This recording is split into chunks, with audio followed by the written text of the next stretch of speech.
మీ మోకాల నొప్పులకు ఎటువంటి సర్జరీ లేకుండా ఎపియాన్ పెయిన్ క్లినిక్ అందిస్తున్న అత్యాధునిక చికిత్స.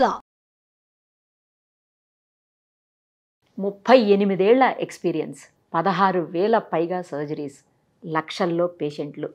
ఇంత ఎక్స్పీరియన్స్ ఉన్న ప్రముఖ కార్డియాలజిస్ట్ డాక్టర్ గోపాలకృష్ణ గోఖలే గారు ప్రస్తుతం మనతో పాటు ఉన్నారు. హృద్రోగానికి సంబంధించిన చాలా విషయాలు సార్ని అడిగి తెలుసుకుందాం. డాక్టర్ గారు నమస్తే అండి. నమస్కారం సార్, ఇన్క్లిజరాన్ అని కొత్తగా ఒక ఇంజెక్షన్ మార్కెట్లోకి రాబోతోంది, భారత్ మార్కెట్లోకి.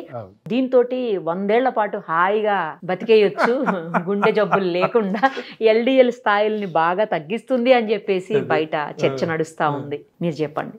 అంటే ఇందులో కొంత కరెక్ట్ ఉంది. ఇంక్లిజరాన్ ఇంజెక్షన్ రాబోతుంది, అది కరెక్ట్, అవైలబిలిటీ ఉంది, ఇప్పుడు వచ్చింది. దాంతో ఎల్డిఎల్ కొలెస్ట్రాల్ బాగా తగ్గిస్తుంది, అంతవరకు కరెక్ట్. కానీ ఈ ఇంజెక్షన్తో మనం 100 సంవత్సరాలు బతుకుతాము అనుకునేది కరెక్ట్ కాదు. ఎందుకంటున్నామంటే ఇప్పుడు అడ్వాన్స్మెంట్స్ వచ్చినప్పుడల్లా దీంతో ఏదో మ్యాజిక్ లాగా వస్తుంది అన్నట్టు రాదు చాలాసార్లు. ఇప్పుడు ఏంటంటే మనకి గుండె జబ్బులు రావటానికి, ఎస్పెషల్లీ మనం ఇప్పుడు హార్ట్ అటాక్స్, అదే కదా మనం జనరల్గా మాట్లాడేది, ప్రివెంట్ చేయగలిగేది కూడా అదే. హార్ట్ అటాక్స్ లో రావటానికి ఒక కారణం కొలెస్ట్రాల్. హార్ట్ అటాక్స్ వచ్చిన తర్వాత కొలెస్ట్రాల్ లెవెల్స్ బాగా తక్కువ ఉంచుతాం. ఇప్పుడు what is normal level of cholesterol?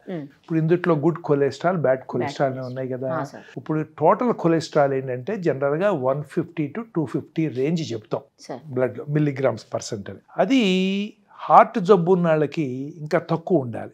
జనరల్గా మన ఇండియన్ స్టాండర్డ్స్లో 150 కంటే ఎక్కువ ఉంటే ఎక్కువ ఉందమ్మా, జాగ్రత్తగా ఉండండి అని చెప్తాం. మనకి ఎందుకంటే మనకి ఇండియాలో ఈ గుండె జబ్బులు వచ్చే అవకాశాలు చాలా ఎక్కువ, రక్తనాళాలు చిన్నవి. మిగతా వాళ్ళకంటే మనం 2-3 times more prone Indians compare to westerners heart అటాక్స్కి. అందుకని ఏం చేస్తామంటే మనం రేంజ్ 150 దగ్గరే పెడతాం మనం, అంతకంటే దాడితే జాగ్రత్తగా ఉండాలని చెప్తాం. ఇప్పుడు అదే హార్ట్ అటాక్స్ వచ్చిన వాళ్ళు, లేదా గుండెలో బ్లాక్స్ ఉన్నట్టు తెలిసిన వాళ్ళు, స్టెంట్ సర్జరీ చేయించుకున్న వాళ్ళని 100 కంటే తక్కువ ఉంచాలంటాం మనం. ఈ టోటల్ కొలెస్ట్రాల్. ఇందుట్లో ఇంకా 2 రకాలు ఉంటాయి. ఎల్డిఎల్ కొలెస్ట్రాల్ అనేది bad cholesterol, HDL cholesterol good cholesterol అని జనరల్గా మనం మాట్లాడతాం అనమాట. Even though it's not 100% right. ఈ ఎల్డిఎల్ కొలెస్ట్రాల్ అనేది ఏంటంటే 70 కంటే తక్కువ ఉంచాలి. నేను మాట్లాడేది మామూలు వాళ్ళకి కాదు, ఒకసారి హార్ట్ అటాక్ వచ్చిన వాళ్ళకి కానీ, లేదు ఏదో టెస్ట్లో గుండెలో కొన్ని బ్లాక్స్ ఉన్నాయి, అటాక్ రాలేదు, కొన్ని బ్లాక్స్ ఉన్నాయి, లేదా స్టెంటో సర్జరీ అయిన ఈ గ్రూప్లు ఉంటాయి. అంటే వీళ్ళకి ఆల్రెడీ గుండె జబ్బు ఉంది, అటాక్ రాని రాకపోయి, స్టెంట్ అవని అవ్వకపోయి, సర్జరీ అవని అవ్వకపోయి, కొంత డిపాజిట్లోనే నేరోయింగ్. సో గుండె జబ్బు ఉంది అనుకున్న వాళ్ళకి మన total cholesterol less than 100, LDL cholesterol less than 70 ఉంచడానికి మనం ఏం చేయాలన్నమాట. This is called secondary prophylaxis. వీళ్ళకి ఆల్రెడీ జబ్బు వచ్చేసింది. ప్రైమరీ అంటే ఏమి రానాళ్ళకి ప్రివెంట్ చేయటం. ఇది సెకండరీ లెవెల్, ఆల్రెడీ జబ్బు వచ్చింది, ఫర్దర్గా ప్రోగ్రెస్ అవ్వకుండా చూడాలి. అందుకని ఏం చేస్తారన్నమాట, దీనికి మనం ఏం చేస్తామంటే సర్జరీ అయిన తర్వాత అప్పట్లో స్టాటిన్స్ అనే కొన్ని మెడిసిన్స్ ఉన్నాయి. రోజువాస్టాటిన్, ఎటర్వాస్టాటిన్ అని, అవి స్టాండర్డ్ డ్రగ్స్. ఎజిటిమాబ్ అని వేరే గ్రూప్ ఆఫ్ డ్రగ్స్, ఇవి వాడతాం.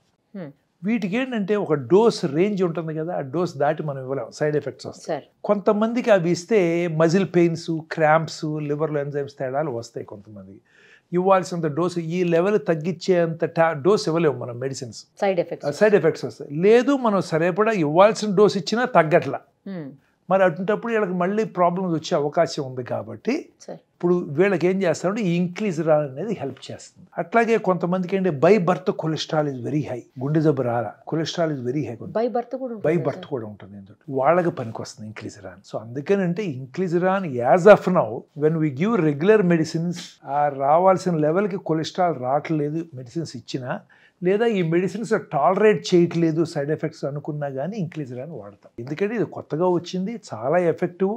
బట్ ఫస్ట్ ఇయర్లో 3 doses ఇవ్వాలి. ఏంటి, each dose is 1 lakh approximately 3 lakhs.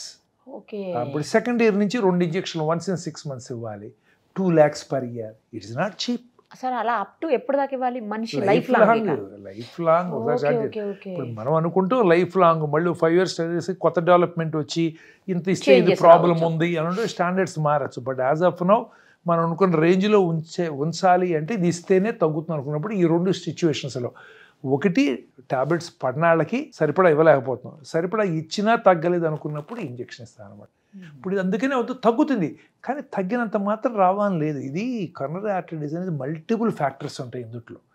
Cholesterol అనేది ఒకటే ఫ్యాక్టర్ మనకి తెలిసింది. అవును సార్. కొంతమంది డయాబెటిక్స్ ఉంటారు, కొలెస్ట్రాల్ లెవెల్ నార్మల్ ఉండొచ్చు, హార్ట్ అటాక్స్ వస్తాయి. హై బీపీ కూడా, హై బీపీ ఉంటుంది, అటాక్స్ వస్తాయి. ఇప్పుడు ఇలాంటి సిచ్యువేషన్ జెనెటిక్ ఫ్యాక్టర్స్ ఉంటాయి, వస్తాయి.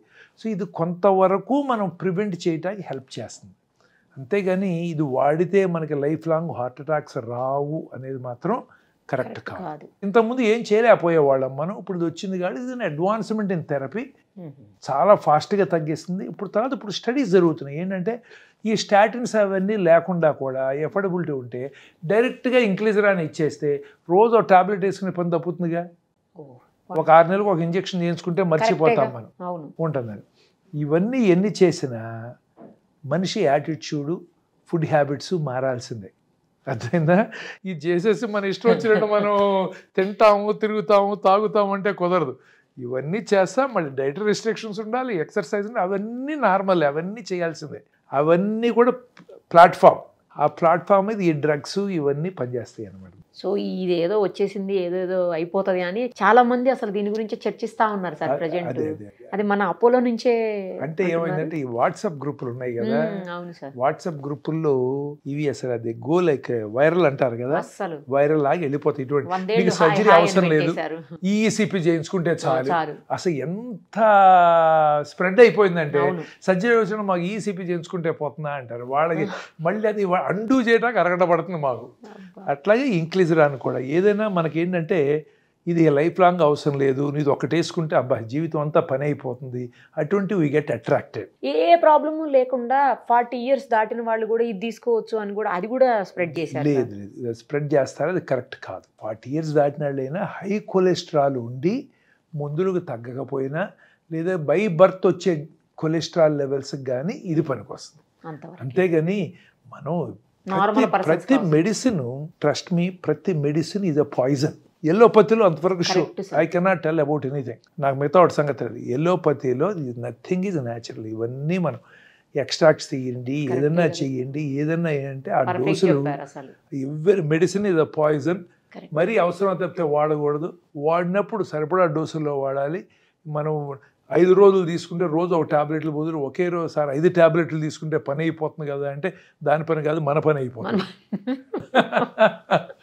అది సంగతి అనమాట. అట్లా చాలా జాగ్రత్తగా ఉండాలి. ఇవన్నీ మెడిసిన్స్ అన్నీ అట్లా ఉంటాయి, వింటాకుంటాయి, కానీ కొంచెం జాగ్రత్తగా దిగాలి మనం. Thank you sir, thank you so much.